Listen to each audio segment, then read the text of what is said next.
This is Christina Talavera with your news now. This just in. Morning mystery after teen accused of killing beloved Massachusetts teacher.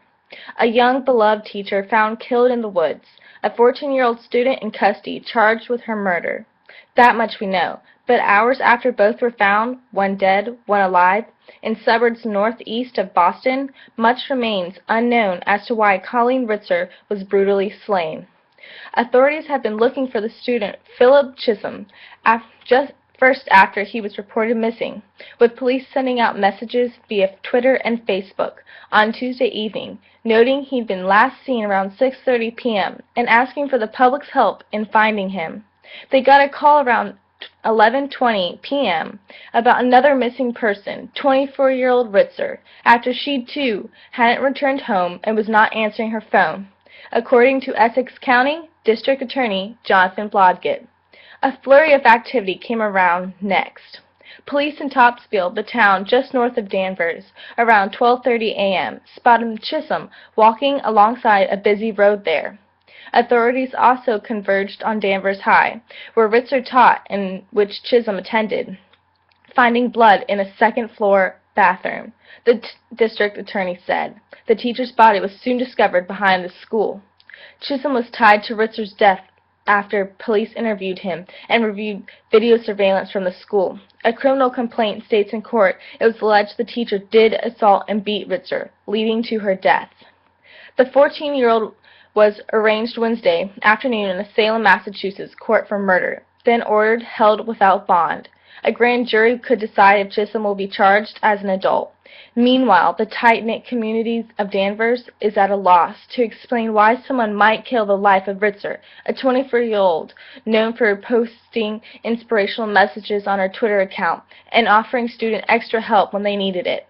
As the Greater Bay State community paid its respects with a moment of silence before the Boston Red Sox Game 1 of the World Series at Fenway Park, many heartbroken former students of her gathered for a vigil outside the town's high school. All 7 schools in the North Shore town closed Wednesday as investigators did their work and students and residents mourned the loss of Ritzer. Everything will be reopened Thursday except the high school, but counselors and grief specialists will be available there for 2 hours during the day, said Superintendent Lisa Dana. Classes throughout the town are set to resume Fridays, she said. She also said, "I don't know why she had to die," freshman Spencer Wade said of Ritzer, adding that the mysterious and bloody nature of her death made it even harder to deal with. "She was such a wonderful person," Spencer states. Subjects had lived in 3 states in recent years.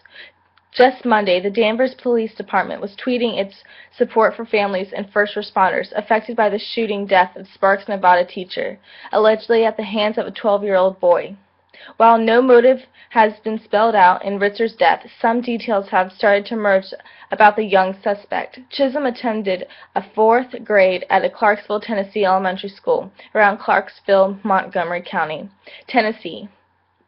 School system spokesperson Ellis Shelton. He then spent 5th grade at Hammock Point Elementary in Boca Raton, Florida, according to Palm Beach County School spokesman Owen Torres. The next 3 years he was put in Tennessee in Rossville Middle School in Clarksville, according to Shelton. Then his family moved about 150 miles northeast to Massachusetts, specifying he was in Danvers, a town of about 26,000 people, and went to its lone public school, high school. Students said Chisholm played soccer there, describing him as somewhat quiet but still an active participant in class who had friends. Chisholm didn't drink, didn't do drugs, and came from a good family. One of his closest friends said he described Chisholm as a good athlete who was shy at first but eventually warmed up to people, adding that he had been actively strangely lately. His friends and others got their first hint something was awry when Chisholm didn't show up for soccer practice. The team ended up setting out to look for their teammate after seeing texts that he was missing.